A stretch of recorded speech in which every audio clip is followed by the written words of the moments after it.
Hello students, welcome to Gautam IAS Academy online classes. Today we are going to take our third lecture of this lecture series, Science and Technology. And today's lecture's topic is types of launch vehicles. देखिए किसी भी country की history में space history में सबसे ज़्यादा important होते हैं उसके लॉन्च व्हीकल्स। आप अगर किसी भी कंट्री के स्पेस एजेंसी का नाम सुनते हैं तो वो इसलिए जानी जाती है क्योंकि उनके पास अच्छे लॉन्च व्हीकल्स हैं, वो सैटेलाइट लॉन्च कर सकते हैं, वो स्पेस तक पहुंच सकते हैं। वैसे सैटेलाइट बहुत सारी कंट्रीज लॉन्च करती है, बांग्लादेश भी लॉन्च करता है, पाकिस्तान भी लॉन्च करता है, श्रीलंका भी लॉन्च करता है, सऊदी अरेबिया, सारी कंट्रीज सैटेलाइट लॉन्च करती है। पर वो कहाँ से लॉन्च करती है, किस कंट्रीज से लॉन्च करती है, वो बहुत इंपॉर्टेंट रखती है। तो अब हम पढ़ रहे हैं इंडिया के बारे में। तो इंडिया में बेसिकली हम इसरो के बारे में पढ़ते हैं। अच्छा, अभी तक आज तक की हिस्ट्री में क्या था कि जो भी स्पेस एंड टेक्नोलॉजी के क्षेत्र में जो भी डेवलपमेंट था भारत में, वो इसरो की तरफ से होता था। लेकिन अभी हमारी वित्त मंत्री ने नई घोषणा कर दी और प्राइवेट कंपनीज को भी इसमें पार्टनर बनाने के लिए सहयोग जताया है, और हमारे जो कुछ लॉन्च पैड्स हैं वो भी प्राइवेट कंपनियों के लिए खोले जाएंगे, ऐसी न्यूज़ दी गई है। तो चलिए, ये तो हो गई करंट की बात। अब देखते हैं हम अपने लॉन्च व्हीकल्स के बारे में। देखिए, ये जो इमेज है आप लोगों के सामने स्क्रीन में जो इमेज दिख रही है, ये इमेज हमने इसरो के पेज से डायरेक्ट ली है, तो इसलिए आप इसके डेटा पे भरोसा कर सकते हैं, ऑथेंटिक डेटा है। तो देखिए, हमारा जो सबसे पहला लॉन्च व्हीकल था जो हमने पिछले लेक्चर में पढ़ा था, वो था SLV-3। क्या था? SLV-3, satellite launch vehicle 3। ये 40 kg तक का पेलोड ले जा सकता था। और कहाँ ले जा सकता था? लो अर्थ ऑर्बिट में। हमने ऑर्बिट्स पढ़ी थी, LEO low earth orbit, MEO medium earth orbit, geosynchronous earth orbit, या जियो स्टेशनरी अर्थ ऑर्बिट। दोनों में से आप कुछ भी समझ सकते हैं। तो देखिए, हमारे जो स्टार्ट के जो लॉन्च व्हीकल्स थे जितने भी, जैसे कि पहला था हमारे पास SLV-3। SLV-3 40 kg तक का पेलोड कैरी कर सकता था। कहाँ? लो अर्थ ऑर्बिट तक। उसके बाद इसरो डेवलप करता है ASLV, जो कि लगभग 3 गुना ज्यादा पेलोड ले जा सकता था। 150 kg तक पेलोड लेकर स्पेस में जा सकता था। ये भी लो अर्थ ऑर्बिट तक ही पेलोड कैरी कर सकता था। उसके बाद हम आते हैं अपने बहुत इंपॉर्टेंट रॉकेट पे, PSLV पे। अब यहाँ देखिए, यहाँ पे PSLV XL गिवन है, बट PSLV के बहुत सारे वेरिएंट है। जो 1994 में जो लॉन्च हुआ था, PSLV का फर्स्ट लॉन्च 1993 में हुआ था, पर वो फेल हो गया था। तो जो फर्स्ट सक्सेसफुल लॉन्च था PSLV का 1994 में, वो थी PSLV-G। ये जो डायग्राम हमारे सामने दिख रहा है, ये PSLV XL। तो देखिए, इसका जो पेलोड मास है वह है 1860 kg। कई बार वेरी भी करता है, डिपेंड करता है स्ट्रैप ऑन बूस्टर्स पे, इंजन पे, या किस ऑर्बिट में वेट को भेजना है उस पे। देखिए, अभी तक हमारे शुरुआत के जो हैं SLV-3 और ASLV, ये दोनों कहां तक भेज रहे हैं पेलोड को? पोलर ऑर्बिट, यानी लो अर्थ ऑर्बिट तक भेज रहे हैं। लेकिन जो हमने डेवलप किया PSLV लियो तो भेज ही सकता था, साथ में मियो एंड जियो में भी सैटेलाइट लॉन्च कर सकता है। ठीक है, इसके बाद हमारे पास आता है GSLV Mark 2। अच्छा, आपने नाम सुना GSLV Mark 1, Mark 2, Mark 3। यहाँ पे दो रॉकेट अलग अलग दिखाए हैं, GSLV Mark 2 और GSLV Mark 3। ऐसा क्यों है जबकि ये GSLV सेम है? देखिए, GSLV Mark 1 और Mark 2 जो है वो सेम क्वालिटी के रॉकेट हैं, लगभग सेम प्रॉपर्टी है। लेकिन GSLV Mark 3 जो है वो लॉन्च तो जियो स्टेशनरी या जियो सिंक्रोनस ऑर्बिट तक करता है, लेकिन ये रॉकेट जो है इसकी टेक्निक बिल्कुल डिफरेंट है, इसकी इंजीनियरिंग बिल्कुल डिफरेंट है। तो इसलिए हम GSLV Mark 3 को अलग से पढ़ते हैं। तो चलिए, हम GSLV Mark 2 पे आते हैं। इससे पहले एक रॉकेट और था GSLV Mark 1, 2001 में जिसका लॉन्च किया था हमने ट्राई। तो देखिए, ये कितना वेट कैरी कर सकता है पेलोड? 2200 kg तक का पेलोड ये जियो सिंक्रोनस ऑर्बिट तक ले जा सकता है। अब देखिए, ये यहाँ पे हमें जो वेट कैरी पेलोड मास दिया गया है, ये किस ऑर्बिट के लिए दिया है? जियो सिंक्रोनस के लिए। अगर हम लियो में जाएं तो वेट पेलोड इंक्रीज हो जाएगा। ठीक है, उसके बाद हम आते हैं हमारे बाहुबली रॉकेट पे, GSLV मार्क 3। अब देखिए GSLV मार्क 3 का सबसे इंपॉर्टेंट पॉइंट ये है कि इसमें जो cryogenic third stage cryogenic engine जो है वो भारत का इंडिजीनियसली डेवलप्ड है, भारत ने खुद डेवलप किया है, इसमें किसी भी कंट्री ने हेल्प नहीं किया। GSLV मार्क 2 में जो भी क्रायोजेनिक इंजन था वो हमने, GSLV मार्क 1 में जो इंजन था वो हमने रशिया से लिया था। ठीक है, चलिए तो अब हम अपने नेक्स्ट स्लाइड पे चलते हैं। ये देखिए ये कुछ SLV के कुछ लॉन्चेस डायग्राम है।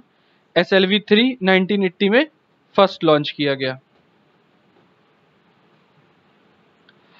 अब देखिए SLV 3 के बारे में एक हम इंट्रोडक्शन देखते हैं क्या है। तो देखिए SLV 3 जो है इसका वेट है 17 टन, कितना ऊंचा 22 मीटर, और ये पूरा सॉलिड रॉकेट था, यानी इसमें एक भी लिक्विड इंजन नहीं था। 4 स्टेज का रॉकेट था, लेकिन चारों के चारों स्टेज जो इसके हैं वो कैसे हैं, उस चारों के चारों स्टेज सॉलिड है, उसमें एक भी स्टेज लिक्विड नहीं है। अब देखिए इसका जो पहला लॉन्च था वो 18 जुलाई 1980 को हुआ था सारकेन श्रीहरिकोटा उपग्रह प्रक्षेपण केंद्र से। चलिए मैं आप लोगों को कुछ पॉइंट हाईलाइट कर देता हूं। सॉरी,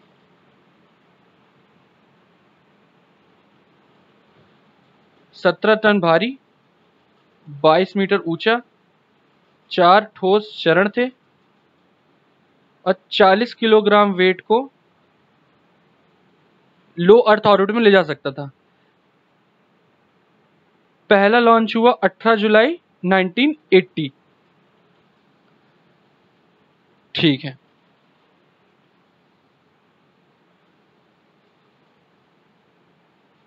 अब देखिए जो SLV 3 था वो हमारे भविष्य के अन्य रॉकेटों के लिए बहुत यूजफुल था, यानी हमारे जो भविष्य में जितने भी रॉकेट डेवलप हुए उनका जो नींव है वो हमारे पास SLV 3 से पड़ती है। अब हम देखते हैं SLV 3 के, देखिए कुल लॉन्चेस हुए हैं 4। SLV 3 के कुल 4 लॉन्चेस हुए हैं, जिसमें से फर्स्ट मिशन जो था वो था 17 अप्रैल 1983 को। 17 अप्रैल 1983 को फर्स्ट लॉन्च किया गया। सॉरी, देखिए फर्स्ट लॉन्च जो किया गया वो 10 अगस्त 1979 को किया गया, लेकिन ये सक्सेसफुल नहीं रहा, मिशन अनसक्सेसफुल हो गया। उसके बाद सेकंड जो लॉन्च किया गया वो किया गया 18 जुलाई 1980 को रोहिणी सैटेलाइट RS-1। उसके बाद दूसरा लॉन्च किया गया हमारे पास 31 मई 1981 को रोहिणी सैटेलाइट D1। देखिए यानी SLV 3 का जो फर्स्ट लॉन्च था 10 अगस्त 1979 को वो अनसक्सेसफुल रहा था। उसके बाद हमने SLV 3 के 3 लॉन्चेस किए हैं। अब हम आते हैं हमारे नेक्स्ट रॉकेट पे ASLV को। इसमें हमने strap on booster technology add की। देखिए इससे पहले हमने जो रॉकेट यूज किया था SLV 3 में सिर्फ ये पार्ट हुआ करता था, लेकिन यहां आपको कुछ एक्स्ट्रा चीजें एडअप दिख रही हैं। ये हैं बूस्टर्स, स्ट्रैप ऑन बूस्टर्स, जो इनिशियल थ्रस्ट प्रोड्यूस करते हैं रॉकेट को अर्थ से एग्जिस्ट करने के लिए या इसके वेलोसिटी गेन करने के लिए। तो चलिए हम SLV 3 के बारे में बात करते हैं। देखिए इसका वेट था 40 टन यानी 40 टन, और ये लगभग 150 किलोग्राम पेलोड यानी 150 किलोग्राम तक का वेट स्पेस में ले जा सकता था। अब स्पेस में कहां तक जा सकता था, यानी ये लो अर्थ ऑर्बिट तक जा सकता था, ये तो हमें पता है, पर लो अर्थ ऑर्बिट में कहां, लो अर्थ ऑर्बिट में लगभग 400 किलोमीटर की रेंज तक ASLV जा सकता है। अब ASLV हमने पढ़ रहे हैं, ASLV का फुल फॉर्म क्या है? ASLV का फुल फॉर्म है ऑग्यूमेंटेड सैटेलाइट लॉन्च व्हीकल। क्या है? Augmented satellite launch vehicle. अगर हम देखें तो ASLV को हम एडवांस सैटेलाइट लॉन्च व्हीकल्स भी बोलते हैं, बट इसका मेन जो ओरिजिनल नेम है वो है ऑग्यूमेंटेड सैटेलाइट लॉन्च व्हीकल। अब देखिए ASLV में हमें ध्यान रखने वाली बातें क्या है। सबसे इंपॉर्टेंट पॉइंट ASLV में जो ध्यान रखने वाली बातें हैं, पहला पॉइंट है 150 kg तक का पेलोड लो अर्थ ऑर्बिट में ले जा सकता है। पहली बार स्ट्रैप ऑन बूस्टर्स का यूज किया गया। 4 स्टेज का इंजन है, चारों के चारों स्टेज सॉलिड बूस्टर्स हैं। अभी भी हमारे पास लिक्विड इंजन नहीं है, सॉलिड इंजन का ही हम यूज कर सकते हैं। अब हम देखते हैं इसके लॉन्चेस। अब देखिए इसका जो फर्स्ट लॉन्च था ASLV का, वो हुआ 24 मार्च 1987 को। इसका मिशन भी अनसक्सेसफुल रहा था, फर्स्ट अनसक्सेसफुल। फिर दूसरा हुआ 13 जुलाई 1988 को, ये मिशन भी अनसक्सेसफुल रहा। उसके बाद हमने 4 और मिशन भेजे इसके 1992 और 1994 में, जो कि दोनों सक्सेसफुल रहे। पेलोड के नाम आपको यहाँ सामने गिवन है, आप चाहें तो इसका स्क्रीनशॉट ले सकते हैं। अब देखिए हम अभी देख रहे हैं कि हमारे जितने भी रॉकेट हैं उनका फर्स्ट ट्रायल हमारे पास अनसक्सेसफुल रहा है, ठीक है। SLV का भी फर्स्ट ट्रायल अनसक्सेसफुल, ASLV का भी फर्स्ट ट्रायल अनसक्सेसफुल। आप PSLV में भी देखेंगे तो PSLV का भी फर्स्ट ट्रायल अनसक्सेसफुल। तो देखने में ये लगता है कि इसरो के पास उतनी टेक्नोलॉजी डेवलप नहीं हो पाई थी, पर अगर आप अदर कंट्रीज के पास में जाएंगे तो अदर कंट्रीज के बहुत सारे ट्रायल अनसक्सेसफुल रहे हैं। इसरो ने बहुत कुछ ही लॉन्चेस में ये सक्सेस हासिल कर ली। अब देखिए हम आते हैं हमारे सबसे इंपॉर्टेंट रॉकेट पे, PSLV polar satellite launch vehicle पे। इससे पहले हम एक बार रिवाइज कर लेते हैं, हमने पिछला क्या पढ़ा।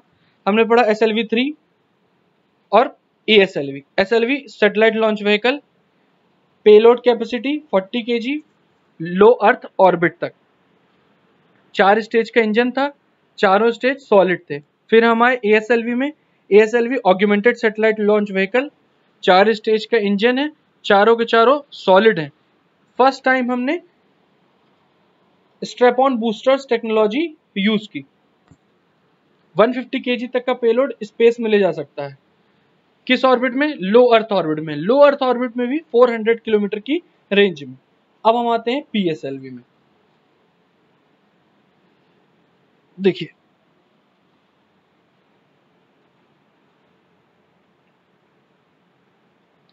पोलर सैटेलाइट लॉन्च व्हीकल, ये भारत का 3rd जनरेशन का लॉन्च व्हीकल है।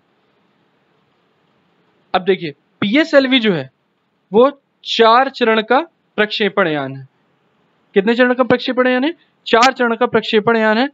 इसमें पहला और तीसरा चरण जो है वह सॉलिड है और दूसरा और चौथा चरण जो है वो लिक्विड है।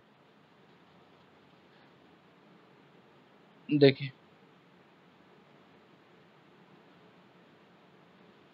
पहले और तीसरे चरण में ठोस रॉकेट मोटर्स और दूसरे और चौथे चरण में तरल रॉकेट इंजनों का उपयोग किया जाता है। यह पहला भारतीय प्रक्षेपण यान था जिसमें तरल चरण का इस्तेमाल किया गया था।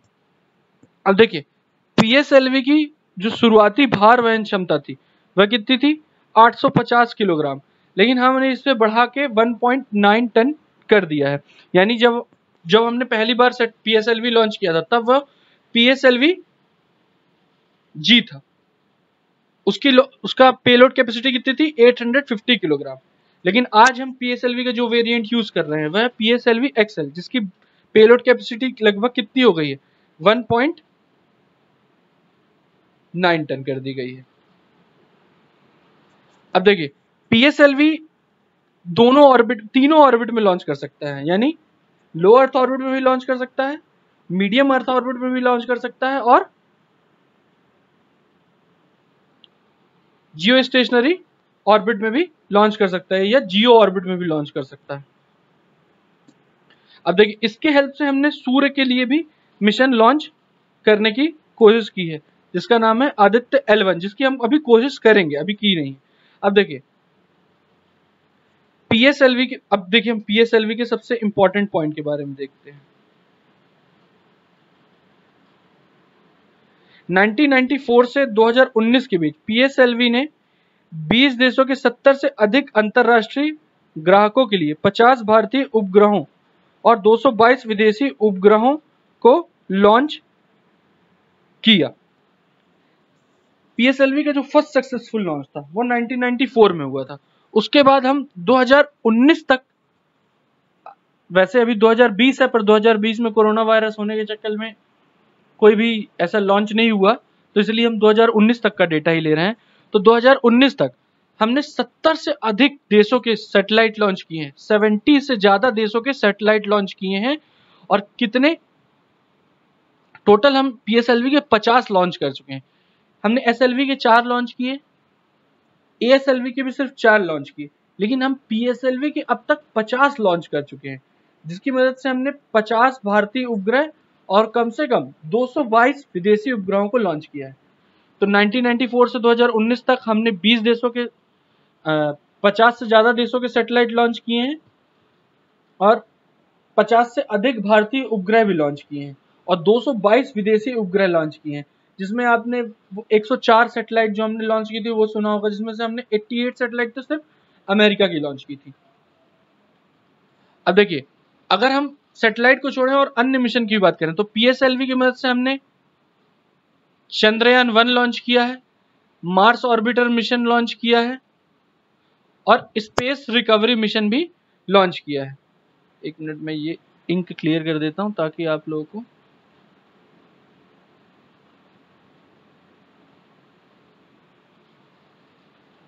अब देखिए पीएसएलवी की जो सबसे बड़ी क्वालिटी है 1994 से लेके एक्चुअल में हम बोले 1993 में, क्योंकि फर्स्ट लॉन्च जो था 1993 में हुआ था पीएसएलवी का, पर वो अनसक्सेसफुल रहा था।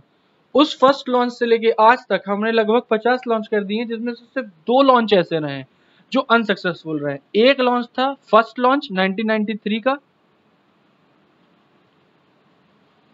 पीएसएलवी D1 और दूसरा लॉन्च था 2017 में पीएसएलवी C39। सिर्फ ये 2 लॉन्च ही रहे हैं जो अनसक्सेसफुल रहे हैं, बाकी सारे लॉन्च पीएसएलवी के सक्सेसफुल रहे हैं। तो हमें ये समझना होगा कि हमारा पीएसएलवी कितना एक्यूरेट है। इस पे पूरा इंटरनेशनल मीडिया कवरेज करता है, पूरे इंटरनेशनल जितनी भी स्पेस एजेंसी हैं वो इस पे कवर करती हैं, क्योंकि ये लॉन्च भी बहुत सस्ता है, बहुत भरोसेमंद सैटेलाइट लॉन्च व्हीकल भी है। आज तक सिर्फ 2 बार अनसक्सेसफुल रहा है और 1 बार हाफ सक्सेसफुल रहा है, पार्शियली सक्सेसफुल रहा है। अब चलिए हम पीएसएलवी के बारे में पढ़ते हैं। तो देखिए सबसे पहले 44 मीटर की लंबाई है, यानी पीएसएलवी कितना लंबा है 44 मीटर। पीएसएलवी की लंबाई कितनी है 44 मीटर। डायमीटर कितना है, डायमीटर है 2.8 मीटर का। लंबाई 44 मीटर, डायमीटर 2.8 मीटर। स्टेज कितने हैं 4, first stage, second stage, third stage, fourth stage.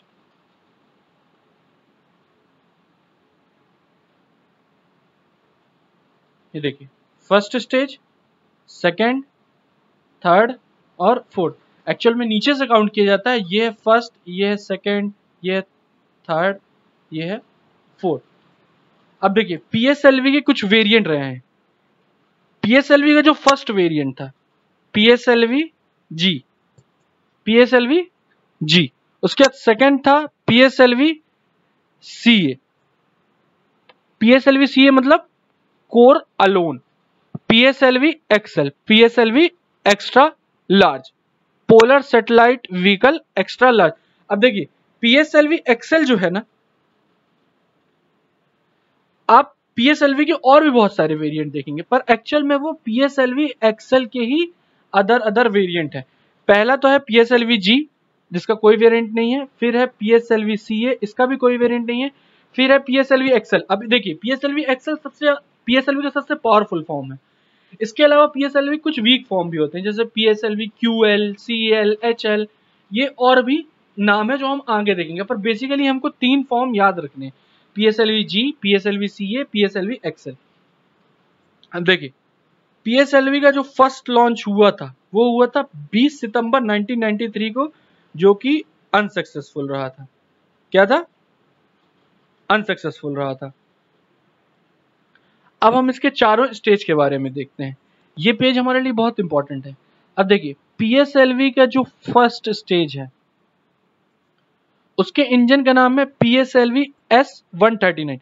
ये सॉलिड स्टेज है। अब देखिए ये फर्स्ट स्टेज है, ये इसमें बूस्टर्स लगे हुए हैं, स्ट्रैप ऑन बूस्टर्स। ये जो 4 मैंने अंडरलाइन किए आपको, ये जो डायग्राम है ना, ये PSLV G का है। क्यों? क्योंकि हमें इसमें 4 बूस्टर्स देखने को मिल रहे हैं, 1 2 3 4।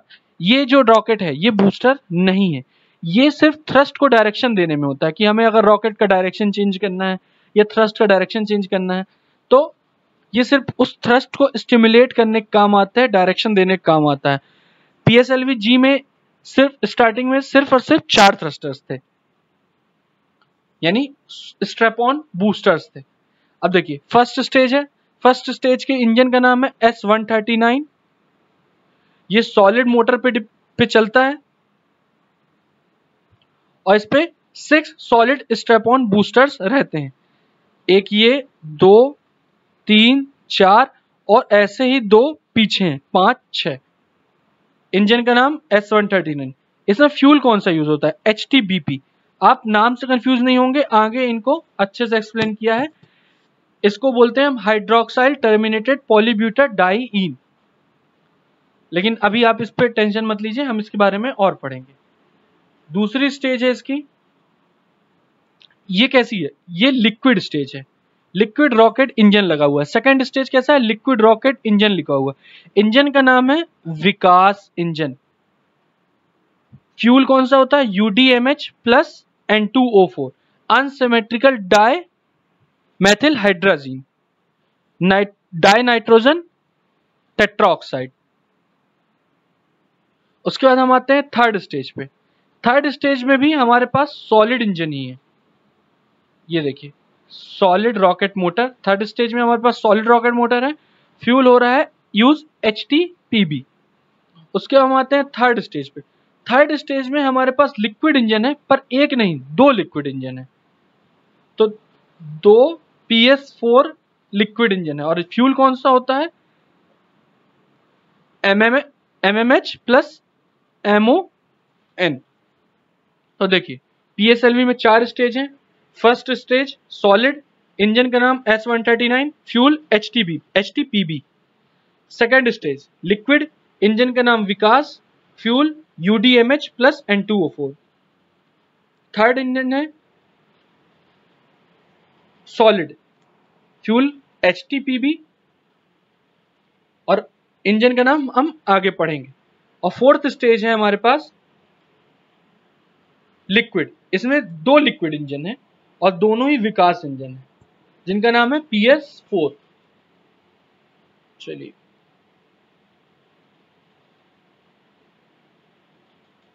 आप लोग इसका अगर चाहें तो स्क्रीनशॉट ले लीजिए, क्योंकि ये पूरे PSLV का एक रिवीजन है अगर आप करना चाहें आगे तो। अब देखिए हम इसके बारे में कुछ एक समराइज फॉर्म में पढ़ते हैं कि PSLV के बारे में, क्योंकि अगर क्वेश्चन बनता है तो आज के डेट में PSLV और GSLV से ही बनेगा। SLV और ASLV सिर्फ आपको एक हिस्ट्री याद रखने के लिए है।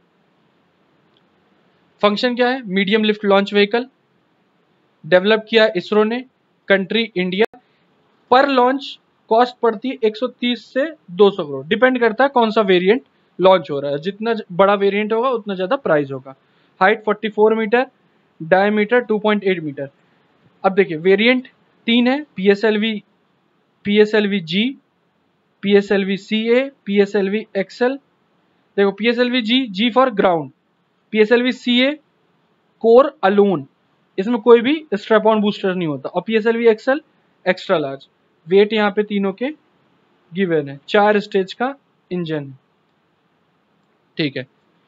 पेलोड कैपेसिटी लियो लो अर्थ ऑर्बिट में 3800 किलोमीटर, 800 किलोग्राम। अब ये देखिए यहाँ पे पेलोड कैपेसिटी चेंज हो गई, तो ये कि टॉप वेरिएंट पीएसएलवी एक्सेल के बारे में बात कर रहा है।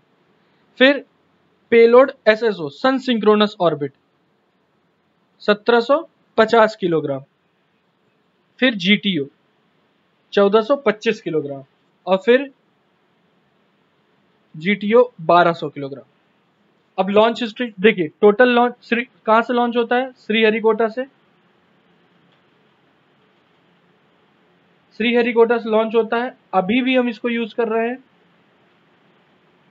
टोटल 50 लॉन्च हो चुके हैं, जिसमें से 47 सक्सेसफुल हैं, 2 अनसक्सेसफुल हैं और 1 पार्शियली अनसक्सेसफुल है। देखिए पीएसएलवी जी की जो फर्स्ट फ्लाइट हुई थी वो हुई थी 20 सितंबर 1993 को, फेल हो गई थी। फिर पीएसएलवी सीए की जो फर्स्ट फ्लाइट हुई थी 2007 में, उसके बाद दूसरी पीएसएलवी एक्सेल की 22 अक्टूबर 2008 चंद्रयान 1। 22 अक्टूबर 2008 यानी पीएसएलवी एक्सेल को किसके लिए डेवलप किया गया था? चंद्रयान 1 के लिए। फिर पीएसएलवी, अब देखिए यहां पे आपको 2 नाम देखने को मिलते हैं, PSLV DL and QL.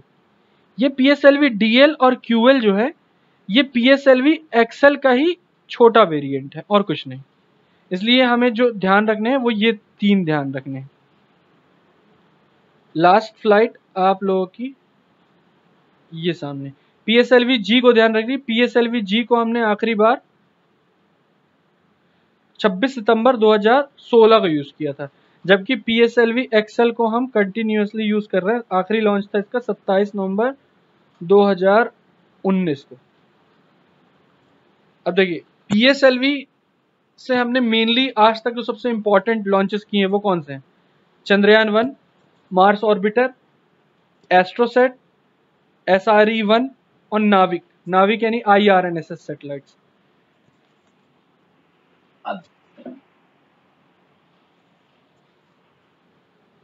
Basically देखिए यहां हमें देखने को मिल रहा है बूस्टर्स के बारे में। जो पीएसएलवी जी है और पीएसएलवी एक्सएल क्यूएल डीएल ये जो भी तीनों चारों वेरिएंट है, इनमें मेन डिफरेंस किसका है? बूस्टर का है। चलिए आप लोगों को एक डायग्राम दिखाता हूं। देखिए ये पीएसएलवी है, ये पीएसएलवी का बेस वेरिएंट है, ठीक है। ये कोर अलोन वेरिएंट है और ये एक्सेल वेरिएंट है। अब आप इन तीनों में डिफरेंस देखिए। जो पीएसएलवी जी है उसके स्ट्रैप ऑन बूस्टर्स देखिए कितने छोटे हैं, वहीं पीएसएलवी सीए में बूस्टर्स हैं ही नहीं, ये छोटे छोटे स्टिमुलेटर्स हैं, छोटे छोटे स्टिमुलेटर्स हैं। यानी ये सिर्फ डायरेक्शन देने के काम में आते हैं, थ्रस्ट के काम में नहीं आते हैं, ठीक है। यानी पीएसएलवी जी में बूस्टर्स थे पर छोटे थे। पीएसएलवी सीए कोर अलोन, नाम से ही समझ में आता है अकेला कोर है, कोर अलोन, इसमें कोई भी बूस्टर्स नहीं है। उसके बाद आता है पीएसएलवी एक्सेल। इसमें देखिए हमारे पास बूस्टर्स तो हैं पर ये पीएसएलवी जी से बड़े हैं। इन बूस्टर्स में और इन बूस्टर्स में अंतर है। पीएसएलवी एक्सेल के बूस्टर्स बड़े हैं और पीएसएलवी जी के बूस्टर्स छोटे हैं। तो तीनों में बूस्टर्स का ही डिफरेंस है। आपको स्टिमुलेटर्स तीनों में दिखेंगे, यहां पे भी है, यहां पे भी है और यहां पे भी। ये सिर्फ और रॉकेट की डायरेक्शन देने में काम आते हैं। चलिए तो हम वापस आते हैं। तो देखिए पीएसएलवी जी में बूस्टर कितने, बूस्टर का नाम क्या है? S9।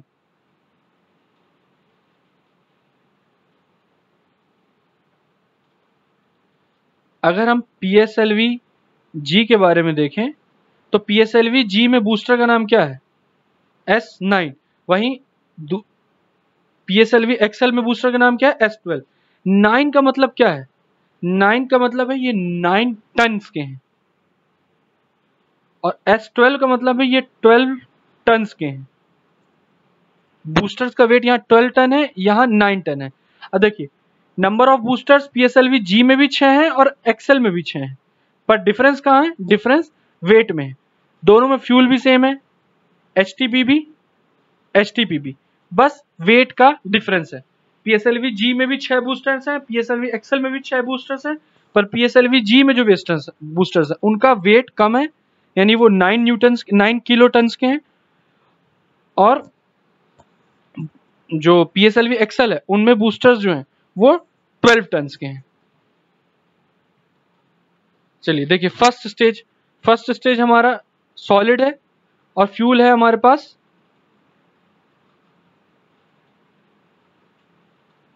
HTPB, इंजन का नाम S139।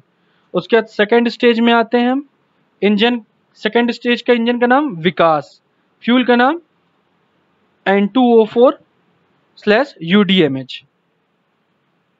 थर्ड स्टेज में हमारे पास सॉलिड मोटर, जहां पे भी आपको HTPB देखने को मिले, फ्यूल का टाइप अगर आपको देखने को मिलता है HTPB, इसका मतलब वो कैसा रॉकेट है?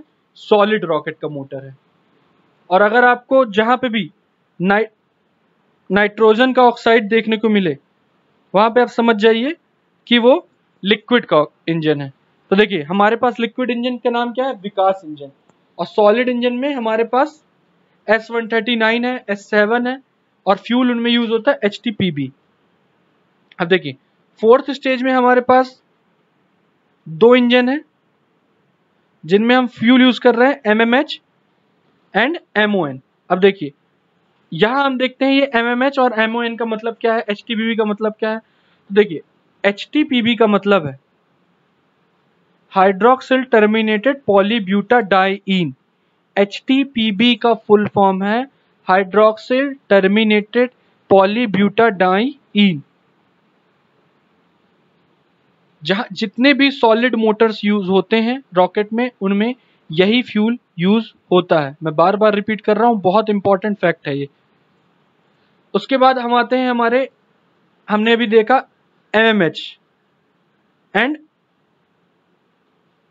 MON। हमारा जो PSLV है उसका जो फोर्थ स्टेज है उसमें 2 लिक्विड इंजन यूज होते हैं, और उन दोनों लिक्विड इंजन में फ्यूल कौन सा यूज होता है? Monomethyl hydrazine and mixed oxides of nitrogen. क्या है fuel? Monomethyl hydrazine and mix oxides of nitrogen. अब देखिए ये फ्यूल हम यूज क्यों कर रहे हैं, monomethyl hydrazine and mix oxides of nitrogen?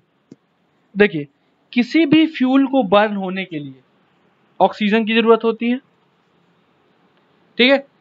अब देखिए जब हमारा रॉकेट स्पेस में जाता है तो वहां पे ऑक्सीजन प्रेजेंट नहीं है, तो अगर हमारे पास स्पेस में ऑक्सीजन प्रेजेंट नहीं है तो हमारे रॉकेट में फ्यूल कैसे बर्न होगा? तो इसलिए हम अपना जो ऑक्सीजन है वो यहां से कैरी करते हैं। अब हम एकदम सिंपल इक्वेशन में समझते हैं कि क्रायोजेनिक इंजन में कैसे काम करता है। देखिए आपने सुना होगा हाइड्रोजन एक बहुत अच्छा फ्यूल है।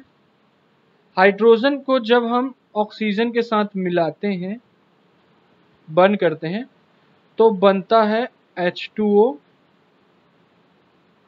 Plus heat and light. ये सबसे अच्छी इक्वेशन है समझने के लिए। यहां पे हमारे पास लिक्विड हाइड्रोजन प्रेजेंट है, लिक्विड ऑक्सीजन प्रेजेंट है, इन दोनों को हम बर्न करते हैं, H2O बन जाता है और हमें थ्रस्ट मिल जाता है। अब ये देखिए ये इक्वेशन देखने में बहुत आसान लगती है कि हाइड्रोजन है ऑक्सीजन है, दोनों को मिक्स करके बर्न कर दिए तो आसानी से फ्यूल बन गया, हमारे पास हमको इंजन मिल गया। लेकिन इन दोनों को बर्न करना, इन दोनों को स्टोर करना बहुत हार्ड है, इसलिए हमने क्रायोजेनिक इंजन डेवलप किया। लेकिन इससे पहले अब ये दोनों लिक्विड फ्यूल हैं तो हम इसके इंजन को भी लिक्विड इंजन बोलेंगे, लेकिन हम इसको बोलते हैं क्रायोजेनिक इंजन। अब अगर आप देखें monomethyl hydrazine and mix oxides of nitrogen, ये भी लिक्विड है, पर ये क्रायोजेनिक इंजन नहीं है। अगर हम देखें मोनोमिथाइल हाइड्राजीन को तो ये एक फ्यूल है, जैसे हमारा हाइड्रोजन है। हमारा हाइड्रोजन सिमिलर है मोनोमिथाइल हाइड्राजीन के, और हमारा ऑक्सीजन जो है वो है यहाँ पे mixed oxides of nitrogen. Clear? यानी मिक्स्ड ऑक्साइड्स ऑफ नाइट्रोजन क्या काम करते हैं, ऑक्सीजन देने का काम करते हैं, किसको, मोनोमिथाइल हाइड्रोजन को। ठीक है, अब देखिए उसके बाद हम आते हैं यूडीएमएच पे।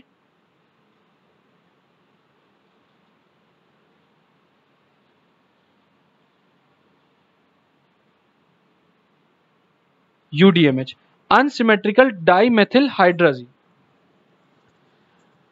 एंड N2O4 में नाइट्रोजन टेट्रा ऑक्साइड। अब यहां पे भी सेम केस है, देखिए विकास इंजन है, यानी लिक्विड फ्यूल का इंजन है। अब लिक्विड फ्यूल है तो हमारे पास एक लिक्विड फ्यूल होगा, तो उसको बर्न करने के लिए हमको एक ऑक्सीजन की जरूरत है, और ऑक्सीजन हमको कहां से मिलेगा, ऑक्सीडाइजर से। तो देखिए यहां पास हमारे पास फ्यूल क्या है, हमारे पास फ्यूल है अनसिमेट्रिकल डाइमेथिल हाइड्रोजन, और ऑक्सीजन के सोर्स के रूप में हमारे पास क्या है,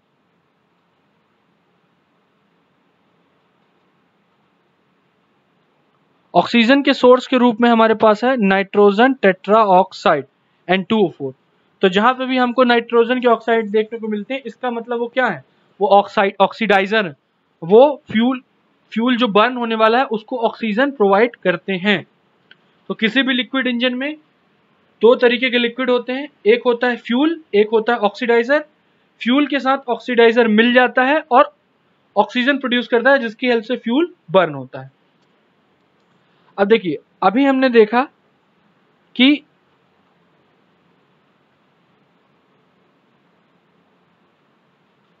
हमने ये छोटे रॉकेट्स के बारे में पढ़ा जिनको हम स्टिमुलेटर्स बोल रहे थे, या जो थ्रस्ट को डायरेक्शन देते हैं। इनका एक्चुअल नाम क्या है, इनका एक्चुअल फंक्शन क्या है, तो देखिए SITVC इनको शॉर्ट फॉर्म में हम बोलते हैं, small boosters for controlling secondary injection thrust vector control. SITVC क्या बोलते हैं हम इनको, secondary injection thrust vector control. तो जो हमारे पास जितने भी रॉकेट हैं उनमें हमारे पास जो छोटे छोटे रॉकेट्स लगे होते हैं उनका नाम है SITVC, जिनका फुल फॉर्म है secondary injection thrust vector control. ये क्या करते हैं, ये स्मॉल बूस्टर्स हैं जो कंट्रोलिंग के काम आते हैं, डायरेक्शन देने के काम आते हैं। ठीक है, चलिए अब देखिए हम कुछ इंपॉर्टेंट लॉन्चेस देखते हैं PSLV के। देखिए हम यहाँ पे हमारे पास जो लिस्ट है इसमें पूरी लिस्ट डली हुई है, सैटेलाइट के जितने भी लॉन्चेस हैं वो सारे के सारे लिस्ट हमारे पास हमारे इस वीडियो में प्रेजेंट है। लेकिन हम पूरे लिस्ट को ना पढ़ते हुए सिर्फ कुछ इंपॉर्टेंट लॉन्चेस देखेंगे कि ये लॉन्चेस कब हुए, ये किस PSLV से लॉन्च हुए, क्योंकि ये बहुत इंपॉर्टेंट है। अगर आपसे पूछता है एमीसेट के बारे में कि एमीसेट क्या है, तो ये किस PSLV से लॉन्च हुआ, कब लॉन्च हुआ, कौन से नंबर का PSLV था, ये थोड़ा सा इंपॉर्टेंट हो जाता है। तो देखिए अब हम देखते हैं एमीसेट। एमीसेट जो लॉन्च हुआ वो PSLV C45 से लॉन्च हुआ। किससे लॉन्च हुआ, PSLV C45 से। कब लॉन्च हुआ, 1 अप्रैल 2019 को। Launch vehicle PSLV QL। ठीक है, एमीसेट हमारा बहुत इंपॉर्टेंट सैटेलाइट है। तो एमीसेट लॉन्च हुआ 1 अप्रैल 2019 को। लॉन्च व्हीकल था PSLV QL, PSLV एक्सेल से एक छोटा सा फॉर्म। फिर उसके बाद हम देखते हैं हाइसिस सन सिंक्रोनस पोलर ऑर्बिट में लॉन्च किया गया, PSLV से लॉन्च किया गया। कब, 29 नवंबर 2018। PSLV का नाम PSLV C43, कार 43। इसके बाद हमारे पास आता है IRNS, इसके बाद हमारे पास आता है IRNSS-1H। इंपॉर्टेंट क्यों है, क्योंकि ये मिशन अनसक्सेसफुल रहा था। ठीक है, क्योंकि ये मिशन अनसक्सेसफुल रहा था इसलिए ये हमारे लिए इंपॉर्टेंट हो जाता है, क्योंकि ये PSLV का दूसरा अनसक्सेसफुल मिशन है। इसके अलावा PSLV का कोई भी मिशन अनसक्सेसफुल नहीं हुआ है। PSLV एक्सेल कब कब हुआ, 31 अगस्त 2017 को। बहुत ध्यान रखिएगा। PSLV C39 कौन सा सैटेलाइट लेके गया, IRNSS-1H, मिशन फेल हो गया। लॉन्च व्हीकल था PSLV एक्सेल, डेट थी 31 अगस्त 17। उसके बाद हम देखते हैं रिसोर्स सेट 2 है। रिसोर्स सेट 2 है। रिसोर्स सेट हमारा बहुत इंपॉर्टेंट सैटेलाइट है और ये उसका दूसरा वेरिएंट है। इससे पहले हम रिसोर्स सेट 1A भी लॉन्च कर चुके हैं। सन सिंक्रोनस पोलर ऑर्बिट में लॉन्च व्हीकल है PSLV XL। PSLV XL का यूज हमने बहुत किया है। दिसंबर 2016 को PSLV C36। अब आप यहाँ देख रहे होंगे IRNSS 1G 1F 1E। तो देखिए ये सब के सब नाविक के सैटेलाइट है। नाविक जो हमारा सिस्टम है, GPS सिस्टम है, उनमें टोटल 7 सैटेलाइट है, पर हमने लॉन्च 9 किए। क्यों? क्योंकि आपने एक देखा 1H तो फेल हो गया। इसके अलावा एक सैटेलाइट और हमने भेजा था जिसकी क्लॉक फेल हो गई थी, इसलिए हमने टोटल IRNSS के 9 लॉन्च किए हैं। और सबके सब लॉन्च अगर आप देखेंगे तो PSLV XL से ही हुए हैं और सबके सब GTO में हुए हैं। GTO में यानी जियो स्टेशनरी ट्रांसफर ऑर्बिट या जियो सिंक्रोनस ट्रांसफर ऑर्बिट। कब हुए हैं? अप्रैल 2000। ये ध्यान रखना जरूरी नहीं है कि कब हुए हैं। IRNSS के केस में ये ध्यान रखना जरूरी नहीं है, सिर्फ इतना ध्यान रखना है कि जितने भी लॉन्च हुए हैं वो सब PSLV XL से हुए हैं और सबके सब GTO में हुए हैं। ठीक है, ये क्योंकि इंपॉर्टेंट रहता है कि IRNSS यानी हमारे जितने भी रीजनल नेविगेशन सैटेलाइट्स हैं वो किस ऑर्बिट में, किस लॉन्च व्हीकल्स के थ्रू उनको लॉन्च किया गया है। अब एक आता है बहुत इंपॉर्टेंट, एस्ट्रोसेट। एस्ट्रोसेट हमारी एक स्पेस ऑब्जर्वेटरी है, यानी हमने स्पेस रिसर्च के लिए इसको स्पेस में प्लेस किया। अब इसको हमने कहाँ प्लेस किया है? लो अर्थ ऑर्बिट में। एस्ट्रोसेट को किसकी हेल्प से? PSLV XL की हेल्प से। कब किया? 2015 में। कौन सा लॉन्च था? PSLV C30। एस्ट्रोसेट बहुत इंपॉर्टेंट है, आगे हम इसके बारे में पढ़ेंगे।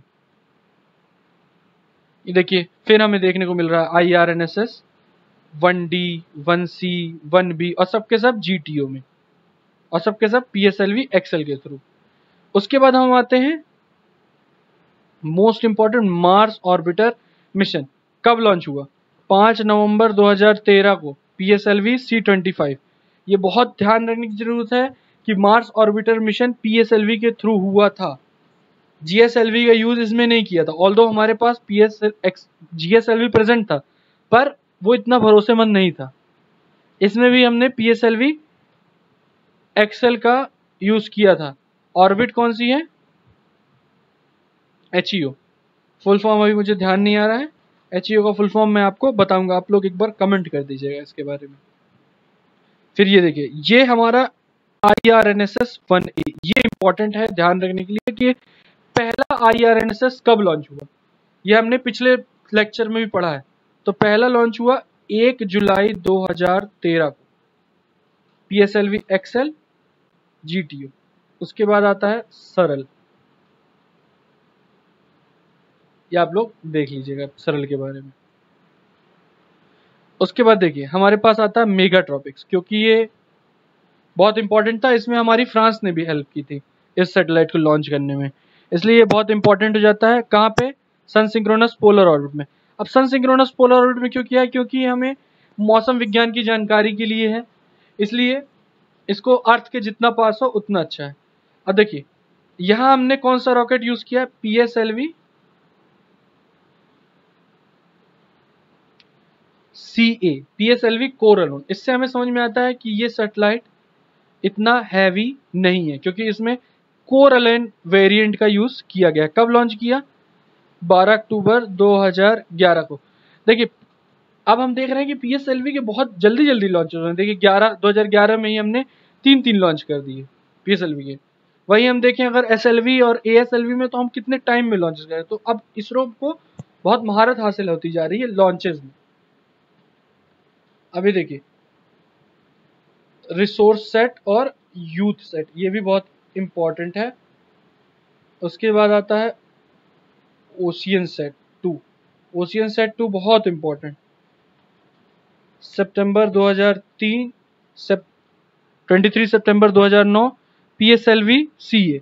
और कहाँ लॉन्च किया गया? SSPO में, सन सिंक्रोनस पोलर ऑर्बिट में। जब भी CA यूज हो रहा है तो कहाँ भेजा जा रहा है रॉकेट? सन सिंक्रोनस पोलर ऑर्बिट में।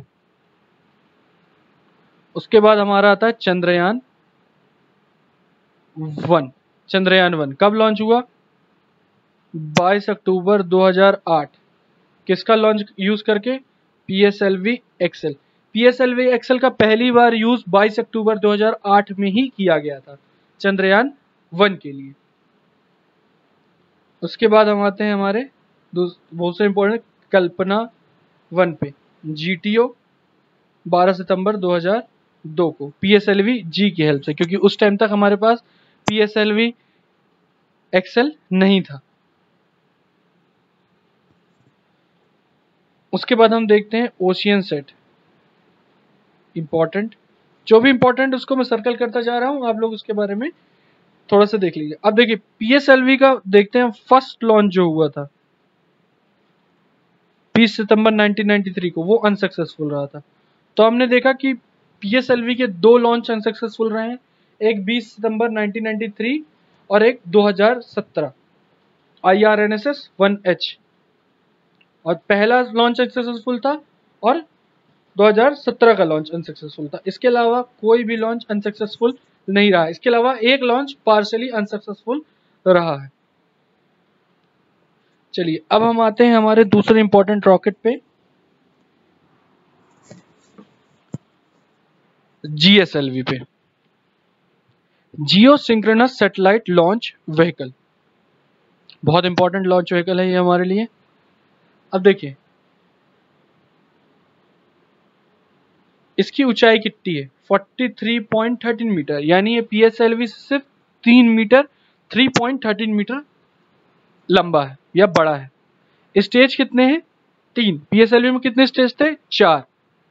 ठीक है, अभी हम PSLV मार्क 1 और मार्क 2 के बारे में पढ़ रहे हैं। जब हम PSLV मार्क 3 के बारे में पढ़ेंगे तो हम उसको थोड़ा सा अलग से पढ़ेंगे। तो देखिए अभी तक हम जितने भी स्ट्रैप ऑन बूस्टर्स देख रहे थे वो सब कैसे थे? सबके सब सॉलिड बूस्टर्स थे। लेकिन PSLV में जो बूस्टर्स यूज हुए वो लिक्विड बूस्टर्स हैं। कैसे बूस्टर्स हैं? लिक्विड। इनका फर्स्ट स्टेज तो सॉलिड है पर बूस्टर्स कैसे हैं? लिक्विड इंजन के हैं। अभी तक हमने PSLV में देखा जितने भी बूस्टर्स थे उनमें फ्यूल HTP भी यूज हो रहा था और सबके सब, क्योंकि HTP भी यूज हो रहा है तो वो सॉलिड बूस्टर्स थे। लेकिन जैसे ही हम GSLV में आते हैं, GSLV मार्क 1 और मार्क 2 की बात कर रहा हूँ, मार्क 3 की बात नहीं कर रहा हूं।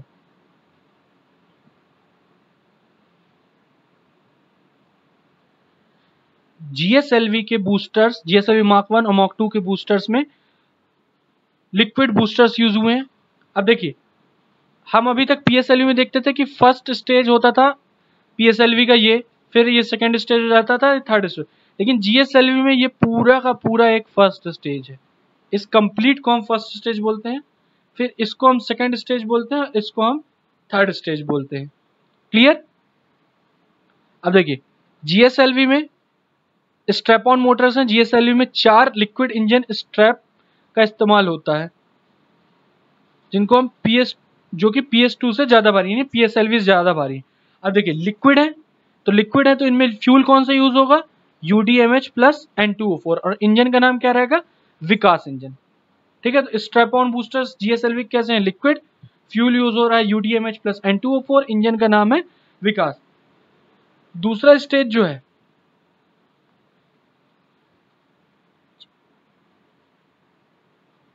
ये भी लिक्विड इंजन है। अच्छा, अभी हमने स्ट्रैप ऑन बूस्टर्स के बारे में पढ़ा, अब हम इसके जो फर्स्ट स्टेज है उसके बारे में पढ़ते हैं। अब देखिए फर्स्ट स्टेज कैसा है? सॉलिड, तो इंजन कौन सा होगा? S139। अब सॉलिड है तो फ्यूल होगा HTPB। ठीक है, 138 टन का ठोस रॉकेट मोटर है। हमको क्या ध्यान रखना है? हमको ये ध्यान रखना है कि फर्स्ट स्टेज में GSLV मार्क 1 मार्क 2 के फर्स्ट स्टेज में सॉलिड इंजन है, इंजन का नाम है S139 और सॉलिड है तो फ्यूल होगा HTPB। ठीक है, दूसरी स्टेज पे आते हैं। दूसरी स्टेज है GS2। अब देखिए दूसरी स्टेज कैसी है? लिक्विड है। अगर दूसरी स्टेज लिक्विड है तो उसमें इंजन कौन सा यूज होगा? विकास। अगर विकास इंजन यूज हो रहा है और लिक्विड स्टेज है तो फ्यूल कौन सा यूज होगा? UDMH प्लस N2O4, क्योंकि यही सबसे बेस्ट फ्यूल है। उसके बाद हम आते हैं हमारे थर्ड स्टेज पे, जो कि बहुत इंपॉर्टेंट है, ये क्रायोजेनिक इंजन। क्रायोजेनिक इंजन होने के कारण हम इसमें लिक्विड ऑक्सीजन और लिक्विड हाइड्रोजन का यूज कर रहे हैं, ना किसी और केमिकल UDMH प्लस N2O4 का। डायरेक्ट हम लिक्विड ऑक्सीजन और लिक्विड हाइड्रोजन का यूज कर रहे हैं, बेस्ट फ्यूल। ठीक है, और इंजन का नाम है CE7.5। तो देखिए PSLV में GSLV में 3 स्टेज है। फर्स्ट स्टेज सॉलिड है। फर्स्ट स्टेज में जो भी स्ट्रैप ऑन बूस्टर्स लगे हुए वो सब के सब लिक्विड है। लिक्विड है तो उनमें फ्यूल कौन सा होगा? UDMH। इंजन कौन सा यूज होगा? विकास। इसका second stage, first stage solid है, इंजन यूज हो रहा है S139, फ्यूल है HTPB। सेकंड स्टेज लिक्विड है, फ्यूल यूज हो रहा है UDMH प्लस N2O4, इंजन का नाम है विकास। थर्ड स्टेज जो है वो हमने रशिया से लिया था मार्क 1 के लिए। लिक्विड ऑक्सीजन और लिक्विड हाइड्रोजन यूज होता है। इंजन का नाम है CE7.5। ये क्रायोजेनिक इंजन है। अब देखिए GSLV का जो पहला उपयोग है वो हुआ था 2001 में। पहली बार 2001 में GSLV को फर्स्ट टाइम यूज किया गया था। और इस प्रोजेक्ट की शुरुआत हुई थी 1990 में। 1990 में GSLV के प्रोजेक्ट की शुरुआत हुई, लेकिन फिर ये प्रोजेक्ट डिले हो गया क्योंकि हमें रशिया ने इसके इंजन की टेक्नोलॉजी देने से मना कर दिया था अमेरिका के दबाव में। और 2001 में हमने इसका फर्स्ट लॉन्च किया।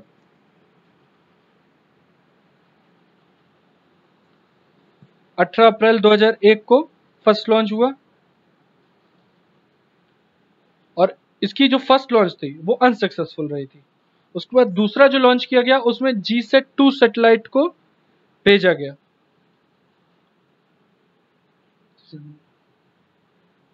ठीक है, अब देखिए GSLV के हम स्टेज देखते हैं। अब first stage solid, engine S139। दूसरा स्टेज लिक्विड, विकास इंजन, फ्यूल UDMH। ये देखिए ये विकास इंजन है। एक से हमारे पास फ्यूल इंसर्ट होता है UDMH और एक से इंसर्ट होता है ऑक्सीडाइजर N2O4। और फिर ये दोनों फ्यूल यहाँ मिक्स होके बर्न होते हैं जिससे कि थ्रस्ट प्रोड्यूस होता है। ये विकास इंजन का डायग्राम है। फिर हमारे पास थर्ड स्टेज है क्रायोजेनिक इंजन। ये क्रायोजेनिक इंजन है। इसमें देखिए क्रायोजेनिक इंजन में क्या होता है, ऊपर दो कंटेनर हैं इसके, ऐसे दो कंटेनर है जिसमें एक में लिक्विड हाइड्रोजन है, एक में लिक्विड ऑक्सीजन है। लिक्विड हाइड्रोजन जो है वो इधर से इंजेक्ट होती है और लिक्विड ऑक्सीजन जो है इन रिंग्स में से रोटेट होते हुए इस हाइड्रोजन में जाके मिलती है। अब ये लिक्विड ऑक्सीजन को रोटेट क्यों किया जाता है? क्योंकि लिक्विड ऑक्सीजन जो होती है वो बहुत ठंडी होती है।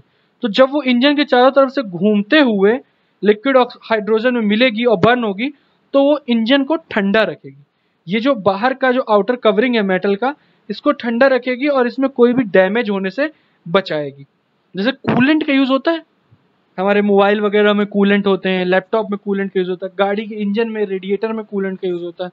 तो यहाँ पे ऑक्सीजन कूलेंट का काम कर रहा है एक तरीके से। अब देखिए GSLV के वेरिएंट कितने हैं। अब देखिए रूसी क्रायोजेनिक स्टेज का उपयोग करने वाले GSLV रॉकेट को GSLV Mk1 के रूप में नामित किया गया है, जबकि स्वदेशी क्रायोजेनिक अपर स्टेज का उपयोग करने वाले संस्करणों को GSLV Mk2 नामित किया गया है। सभी GSLV लॉन्च श्रीहरिकोटा के सतीश धवन अंतरिक्ष केंद्र से किए जाते हैं। यानी GSLV मार्क 1 में रशियन वेरिएंट का क्रायोजेनिक इंजन था और GSLV मार्क 2 में इंडियन वेरिएंट का क्रायोजेनिक इंजन है। अब ये देखिए ये GSLV मार्क 1 है। ये देखिए इसमें 4 स्ट्रैप ऑन बूस्टर्स हैं, चारों के चारों लिक्विड है, यानी विकास इंजन UDMH प्लस N2O4। ये देखिए कुछ इस तरीके से लॉन्च हो रहा है। अगर आप देखें तो आज देखिए हमारा ये लॉन्च पैड कितना चेंज हो चुका है। 2001 में कैसा था हमारा लॉन्च पैड। अब देखिए ये GSLV मार्क 1 के बारे में कुछ इंपॉर्टेंट पॉइंट्स हैं। जो आप लोग चाहे तो देख सकते हैं, वैसे मैंने सब कुछ एक्सप्लेन कर दिया है। ये हमारे पास दूसरा सैटेलाइट है GSLV Mark 2, जिसमें हमने इंडियन मेड क्रायोजेनिक इंजन का यूज़ किया है। ये हमारा क्रायोजेनिक इंजन है, क्रायोजेनिक इंजन है।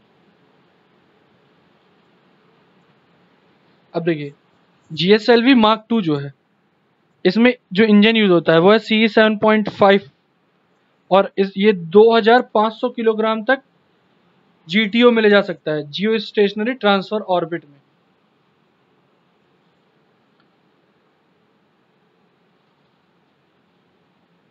अब ये देखिए कुछ लॉन्चेस हैं। ये हम एक बार GSLV Mark 1 देखिए। पहला लॉन्च जो GSLV Mark 1 का था वो 18 अप्रैल 2001 को था। GSAT 1 को लेके गया था, पार्शियल फेलियर था ये, ठीक है।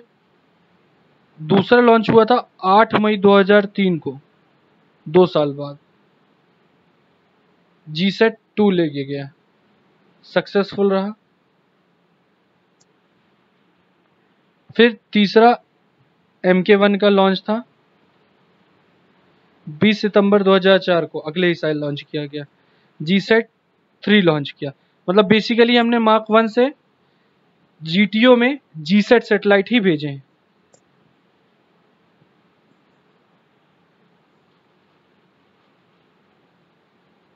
फिर उसके बाद हमने 10 जुलाई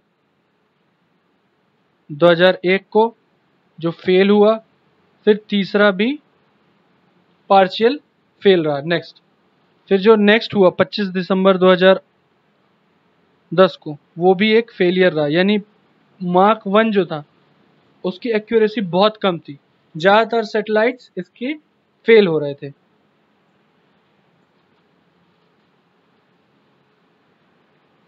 देखिए ये जो फेलियर था, इसमें जो पार्ट 1 का जो ये जो फेलियर है, इसमें destroyed by range safety officer after loss of control over liquid fuel control. यानी यहाँ पे हमारा क्रायोजेनिक इंजन ही फेल हो गया था। उसके बाद Mark 2 आते हैं। Mark 2 की भी फर्स्ट फ्लाइट जो थी वो एक फेलियर थी। Mark 1 2001 में, और Mark 2 उसके 10 साल बाद 2010 में। ये भी GSAT लेके गया, GSAT 4 फेलियर था एक। फिर Mark 2 उसके 4 साल बाद लॉन्च हुआ 2014 में, Mark 2 ये सक्सेसफुल रहा था। उसके बाद Mark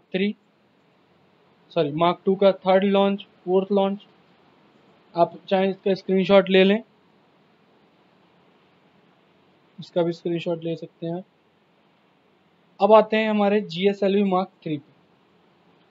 देखिए ये बिल्कुल डिफरेंट रॉकेट है।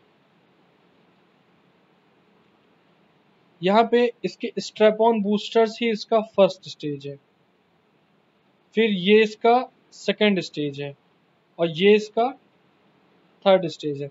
अभी तक हम क्या देखते थे कि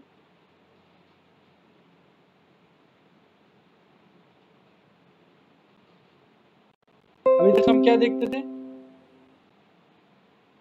कि जो सॉलिड बूस्टर्स, जो बूस्टर्स हैं और जो फर्स्ट स्टेज है, वो दोनों मिलके ही कंप्लीट एक फर्स्ट स्टेज बनाते हैं। लेकिन इसमें ऐसा नहीं है। इसमें बूस्टर्स इसका फर्स्ट स्टेज है, फिर जो बेस है इसका वो सेकंड स्टेज है, और क्रायोजेनिक इंजन इसका थर्ड स्टेज है।